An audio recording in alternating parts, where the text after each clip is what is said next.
పామర్రు మండల పరిధిలోని కనుమూరులో TDP MP అభ్యర్థి కొనకళ్ళ నారాయణరావుతో కలిసి అసెంబ్లీ అభ్యర్థి ఉప్పులేటి కల్పన ప్రచారం ప్రారంభించారు. కనుమూరులో యువత భారీగా మోటార్ సైకిళ్ల ర్యాలీతో స్వాగతం పలికారు.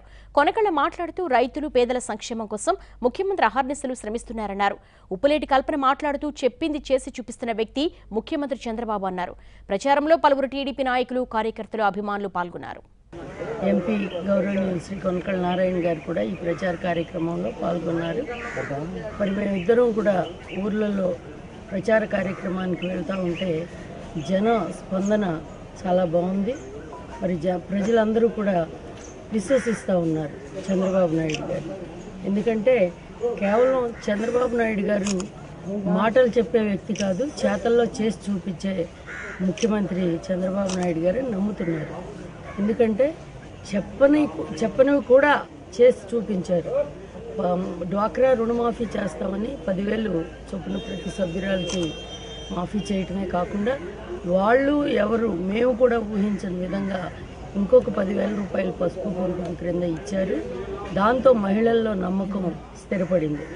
అట్లాగే నిన్న అన్నదాత సుఖీభవ పథకానికి 15,000 రూపాయలు పెట్టుబడి నిధి ఇస్తామని చెప్పి కౌలు రైతులకు కూడా మొదట్లో మరి 1,000 రూపాయలు రైతు అకౌంట్లో పడింది. నిన్న 3,000 రూపాయలు మరి అన్నదాత సుఖీభవ పథకం ద్వారా 15,000 రూపాయలు, ఇంకో 3,000 రూపాయలు నిన్న అకౌంట్లో జమ అయినాయి. కాబట్టి ఇవన్నీ జరుగుతూ ఉంటే ప్రజల్లో చంద్రబాబు నాయుడు గారి పట్ల, ప్రభుత్వం పట్ల విశ్వాసం రోజు రోజుకి పెరుగుతూ ఉంది. అట్లాగే ఈ నెల 6, 7 తారీఖుల్లో ఏదైతే రైతు రుణమాఫీ 4, 5 విడతల అమౌంట్ ఉందో అది రైతు అకౌంట్లో జమ అవుతుంది. దీంతో ఇంకా వైఎస్ఆర్ కాంగ్రెస్ పార్టీకి నూకలు చెల్లిపోతాయని చెప్పి నేను తెలియజేస్తా ఉన్నాను. ఎందుకంటే ఈ ఒక ప్రక్క మహిళలు, ఇంకో ప్రక్క అన్నదాతలు, ఇంకో ప్రక్క రైతులు, కౌలు రైతులు ఇద్దరు, అట్లాగే మరి సీనియర్ సిటిజన్స్, వికలాంగులు, వితంతువులు, నిరుద్యోగులు, మరి పెన్షన్స్ తీసుకున్న ఎవరైతే పింఛన్దారులు ఉన్నారో వాళ్ళు మా పెద్ద కొడుకే మా ఓటు అని చెప్పి చెప్తా ఉన్నారు. బహిరంగంగా స్వచ్ఛందంగా వచ్చి మా పిల్లలు కూడా మమ్మల్ని చూడలేదు కానీ చంద్రబాబు నాయుడు గారు చూస్తున్నారని చెప్పి చెప్తా ఉన్నారు. ఎవరికైనా కానీ ఏ మనిషికైనా కావాల్సింది కూడు, గూడు, బట్ట. మరి ఆ 3 ఈరోజు ప్రభుత్వం కల్పిస్తూ ఉంది. ఇల్లు ఇస్తున్నాం, అట్లాగే పెన్షన్ ఇస్తున్నాం, మరి జనతా వస్త్రాలు కూడా త్వరలోనే ప్రవేశపెడతాం. అట్లాగే ప్రతి వారికి, పేదవాళ్ళకి ఇళ్ల స్థలాలు ఇచ్చాం. ఈ రకంగా సంక్షేమ పథకాలన్నీ కూడా తినడానికి మరి రూపాయికి బియ్యం ఇస్తున్నాం. గతంలో 4 కేజీలు ఇస్తే ఇప్పుడు 5 కేజీల చొప్పున రూపాయికే ఇస్తున్నాం. గత ప్రభుత్వాల్లో 2 రూపాయలకి ఇచ్చిన దాన్ని ఈ రకంగా ఒక పేదవాడికి బ్రతకటానికి, జీవనం సాగటానికి, సాఫీగా సాగటానికి ఏమేం కావాలో అవన్నీ కూడా చంద్రబాబు నాయుడు గారు కల్పిస్తున్నారు. కాబట్టి పేద, బడుగు, బలహీన వర్గాల ప్రజలు, రైతుల గుండెల్లో చంద్రబాబు నాయుడు గారు చిరస్థాయిగా నిలిచిపోతారు. కాబట్టి రేపు రాబోయే రోజుల్లో ఖచ్చితంగా చంద్రబాబు నాయుడు గారికే వాళ్ళందరూ ఓటేసి ఆశీర్వదిస్తారు. ఖచ్చితంగా ఇక్కడ తెలుగుదేశం పార్టీ జెండా ఎగురవేస్తాం. ఇవాళ పేదవారి కోసం పనిచేసే ప్రభుత్వం, పేదవారి సంక్షేమం కోసం అనేక పథకాల ద్వారా ఇవాళ ఎన్నికల్లో ఏమైతే హామీలు ఇచ్చామో దానికి రెట్టింపు 200 రూపాయల పెన్షన్ 1,000 రూపాయలు చేస్తామని చెప్పి హామీ ఇచ్చాము. ఇవాళ 2,000 రూపాయలు చేసాం. మళ్ళీ వచ్చే నెలలో 3,000 రూపాయలు చేయబోతా ఉన్నాం.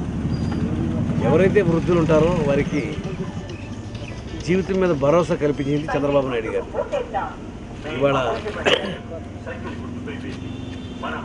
ఇవాళ ఏ గ్రామానికి వెళ్ళినా కూడా పేదవారు చాలా బాగా స్పందిస్తూ ఉన్నారు. దీని గురించి అనేక కార్యక్రమాలు చంద్రబాబు నాయుడు గారు, 1 ఆరోగ్య భరోసా, 2 రైతులకి రుణమాఫీలు, ఇవాళ నిన్న మళ్ళీ కూడా అమౌంట్ పడింది. అన్నదాత సుఖీభవ అని రైతులు బాగుండాలి అనేది చంద్రబాబు నాయుడు గారి ముఖ్య ఉద్దేశం. రైతుల కోసం పోలవరం నిర్మాణం చేయటమే కాకుండా ఇప్పుడు పట్టిసీమ నిర్మాణం ద్వారా ముందుగా నీళ్ళు ఇచ్చి ఆదుకోవడం జరిగింది. ఇవాళ డ్వాక్రా మహిళల యొక్క రుణాలు మాఫీ చేయటమే కాకుండా వారికి ఆర్థిక సహాయం పసుపు కుంకుమ కింద వారికి ఆర్థికంగా సహకరించడం జరిగింది. ఇవాళ ముఖ్యంగా ఈ ప్రభుత్వం పేదవారి సంక్షేమం కోసమే పనిచేస్తూ ఉంది. పేదవారంతా కూడా చాలా ఆనందంగా ధైర్యంగా జీవించే భరోసా చంద్రబాబు నాయుడు గారు ఇచ్చారు. వాళ్ళ కేంద్రం సహకారం లేకపోయినా కూడా మనం రాజధాని నిర్మించుకుంటా ఉన్నాం, పోలవరం నిర్మించుకుంటా ఉన్నాం. ఇవాళ విభజన హామీల కోసం చంద్రబాబు నాయుడు గారు ధర్మ పోరాటం చేస్తూ ఉన్నారు, పార్లమెంట్లో మేము పోరాటం చేస్తూ ఉన్నాం. కానీ వైఎస్ఆర్ పార్టీ వాళ్ళు బాధ్యతారహితంగా రాష్ట్రం గురించి పోరాడవలసిన సమయంలో రాష్ట్రం గురించి పోరాడకుండా పార్లమెంట్లో వాళ్ళు సైలెంట్గా ఉండిపోయారు. ఇవాళ పార్లమెంట్లో రాజీనామాలు చేసి వెళ్ళిపోయారు. కేవలం మోడీని నిలదీయాల్సి వస్తుందనే భయం. వాళ్ళు కేసుల్లో ఉండటం వల్ల, సిబిఐ కేసులో ఉండటం వల్ల వాళ్ళకి మోడీతో వాళ్ళు తొత్తులుగా మారి వాళ్ళంతా కుమ్మక్క అవ్వాల్సిన అవసరం వాళ్ళకు ఉంది. ఇవాళ మన రాష్ట్రానికి తీరం ద్రోహం చేసిన వ్యక్తులు కేసీఆర్ కట్టుబట్టలతో మనని రాష్ట్రం నుంచి వెళ్ళగొట్టాడు. వెళ్ళగొట్టడమే కాకుండా ప్రత్యేక హోదాన్ని వ్యతిరేకించాడు. ఇవాళ రోజున అన్ని రకాలుగా మన రాష్ట్రాన్ని దెబ్బతీయటమే కాకుండా ఇవాళ అక్కడ ఉండే ఆంధ్రుల్ని అభద్రతాభావంతో బతుకుతున్నారు. వాళ్ళందరినీ కూడా బెదిరిస్తూ ఉన్నారు. వాళ్ళందరినీ కూడా మనకు రాష్ట్రానికి సహకరించకుండా వాళ్ళ రోజున బెదిరిస్తూ ఉన్నారు. ఇవాళ నేనేం చెప్తానంటే, ఇవాళ రాష్ట్రం గురించి, రాష్ట్ర ప్రజల గురించి ఆలోచించాల్సిన వైఎస్ఆర్ పార్టీ వాళ్ళు మన రాష్ట్రానికి ద్రోహం చేసినటువంటి కేసీఆర్తో స్నేహం, అలాగే మోడీతో స్నేహం. ఇవాళ రోజున నీకు ఓట్లు అడిగే హక్కు లేదు. ప్రజలంతా కూడా నీ చర్యలను గమనిస్తూ ఉన్నారు. నువ్వు రాష్ట్రానికి నువ్వు చేసింది ఏమీ లేదు. ప్రతిపక్ష నాయకుడు హోదా ఇస్తే ఆ హోదాను కూడా నిర్వర్తించలేని అసమర్థుడు. ఇవాళ ప్రతిపక్ష హోదా అంటే చిన్న విషయం కాదు. అసెంబ్లీలో ఉండాలా, ప్రజా సమస్యలు లేవనెత్తాలా, ప్రభుత్వం ఏదైనా తప్పు చేస్తుంటే విమర్శించాలా. ఇవాళ రోజున కీలకమైన బాధ్యత నుంచి తప్పించుకుని ఇవాళ రోజున బాధ్యతారహితంగా ప్రతిపక్ష నాయకుడిగా కూడా వైఫల్యం చెందారు. ఇవాళ మా మీద ఉంటున్న అభ్యర్థుల గురించి నేను మాట్లాడుతూ ఉన్నాను. ఎవరు మీరు? నేను ఈ ప్రాంతం వాడిని 75 ఏళ్ళకి ప్రజల్లో ఒకటిగా ఉంటున్నాను. ఇవాళ ప్రజల యొక్క సమస్యలు నాకు తెలుసు, ఈ ప్రాంతం యొక్క సమస్యలు నాకు తెలుసు.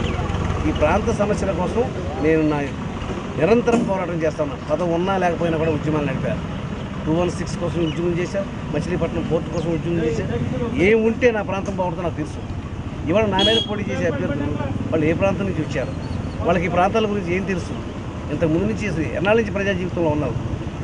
ఇవాళ డబ్బు సంచులతో వచ్చి ప్రజలందరినీ కూడా కొనేసేసి, నాయకులందరినీ కొనేసేసి ఇవాళ తెల్లారిదెప్పటికల్లా నాయకులు అయిపోవాలంటే ప్రజల అమాయకులు కాదు. ప్రజలకి ఎవరు అందుబాటులో ఉంటారో, ఎవరు ఈ ప్రాంతం మీద అవగాహన ఉంది, ఎవరు ఈ ప్రాంత అభివృద్ధి గురించి పోరాడుతున్నారని ప్రజలు కూడా గమనించగలరు. ఇవాళ రోజున చంద్రబాబు నాయుడు గారి ప్రభుత్వం మళ్ళీ మనకు అవసరం. మన రాష్ట్రం పూర్తిగా నిర్మాణం జరిగే వరకు, మన రాష్ట్రం ఇతర దేశంలోనే నెంబర్ 1 రాష్ట్రం అయ్యే వరకు, ఈ యొక్క సంక్షేమ పథకాలన్నీ కూడా పూర్తిగా పేదవారికి అందే వరకు ఇవాళ రోజున చంద్రబాబు నాయుడు గారి ప్రభుత్వం మనకు అవసరం. ఇవాళ చంద్రబాబు నాయుడు గారే కావాలని ప్రజలంతా కోరుకుంటున్నారు. ముఖ్యంగా పేదవారు కోరుకుంటున్నారు, బడుగు బలహీన వర్గాలు కోరుకుంటున్నారు. బడుగు బలహీన వర్గాల సంక్షేమం కోసం పనిచేసే ప్రభుత్వం స్వాతంత్రం వచ్చిన తర్వాత పేదవారి కోసం ఇంత పెద్ద ఎత్తున కార్యక్రమాలు చేసిన ఏ ముఖ్యమంత్రి లేడు.